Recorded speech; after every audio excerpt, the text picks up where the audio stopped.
You guys need to try these Alps. They're pretty good. What's up? Today we're going to talk about the top 5 reasons that your mature buck didn't come back last year. And everybody thinks the same number one reason is because he was killed. And you're going to be surprised to find out that's actually number 5. We're going to rule out summer deer, summer bucks, because we all know at the end of summer they disperse. Those summer ranges are usually more food driven, and those daylight areas tend to be a little larger, while his overall range tends to be smaller in the summer, right? But in that fall time frame, when his range widens, his daylight area will actually shrink. And so oftentimes we see these deer stay in their beds until dark. And so when that summer dispersal happens, it doesn't matter if that deer moves 200 yards away from your set or if he moves 10 miles, right? Bow hunting, 200 yards may as well be 10 miles if you're trying to hunt that deer in the daytime. So let's get into the top 5 reasons why your mature buck didn't come back last year. Number 5 is because he was killed. Everybody always says that's number 1. You know, my big buck didn't come back because someone killed him. It's just not true, and here's why. They're better at living than we are killing. I've been blessed to kill a lot of big bucks. You've been blessed to kill a lot of big bucks. We're very fortunate. But how many other people do you know with 180s, 150s, 160s on their wall? And they've killed a lot of mature bucks. Like how many people? Not that many. These deer are good at living. And to one up that, here in the Southeast, it's notoriously high hunting pressure. You know, South Carolina opens in 2 days. Rifle August 15th. In 2 days on August 15th in South Carolina, you can rifle hunt. It runs through February. There's no separate bow season. You get 5 buck tags. I think they're allowed to use 22 rimfires, buckshot. Even on private land, I'm not even sure if they need a tag. The hunting pressure is immense. I think you can buy unlimited doe tags for like $10 each.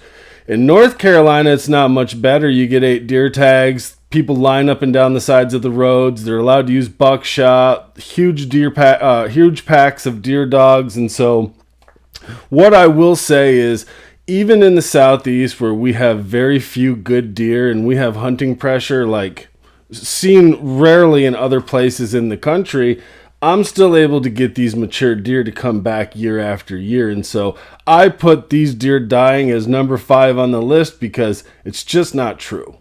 It is more likely that his environment was influenced somehow. Maybe there was logging or forestry efforts that took place down here in the South. It's like Hurricane Alley. Maybe that entire bedding area or that entire island is underwater now, and that shift had to happen.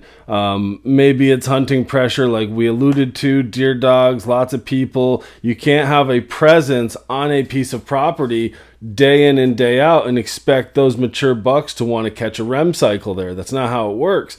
And so by manipulating his environment, I would say in a generic sense would be the 4th most common reason why your mature buck didn't come back.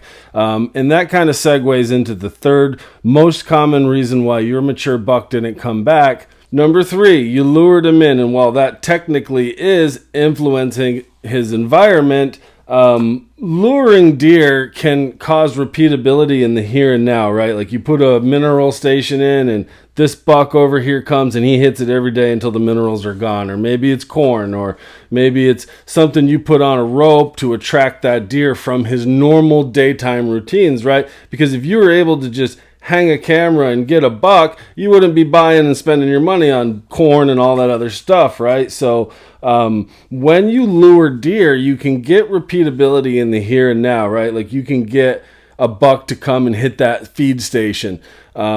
But to get that repeatability from year to year is very unlikely. And so running so many cameras over so many years, one thing that I have found is when you influence deer in a sense of attracting them, it becomes highly repeatable in the here and now, but then it becomes almost not repeatable at all year to year. And so chances are, if you got a picture of a big buck last year that you lured in with some forehead gland, or maybe you lured him in with a corn pile or a mineral bag, you shouldn't expect that buck to repeat this year. And when you have that expectation, it sets you up for less disappointment. And so number 3 is luring deer, because that's a very common reason why people get pictures of these big bucks one year and not the next.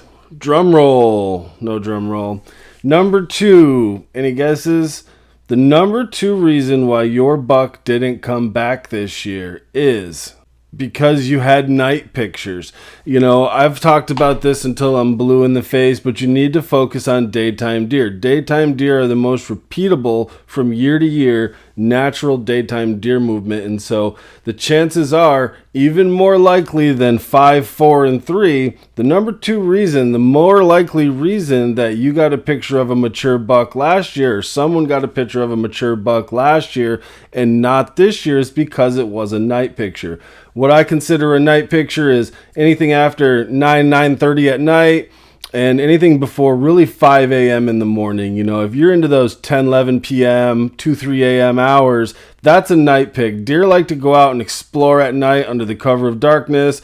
They gallivant, run all around. I mean, the Magnolia buck, the 167 I killed last year, I had a night picture of him 3 miles away, right? And he lived on an acre during the day. So deer like to explore at night, and so the chances are the number 2 reason your big buck didn't come back last year was because it was a night pick. Nighttime deer may be repeatable in the here and now a little bit, but nighttime deer generally are not repeatable year to year.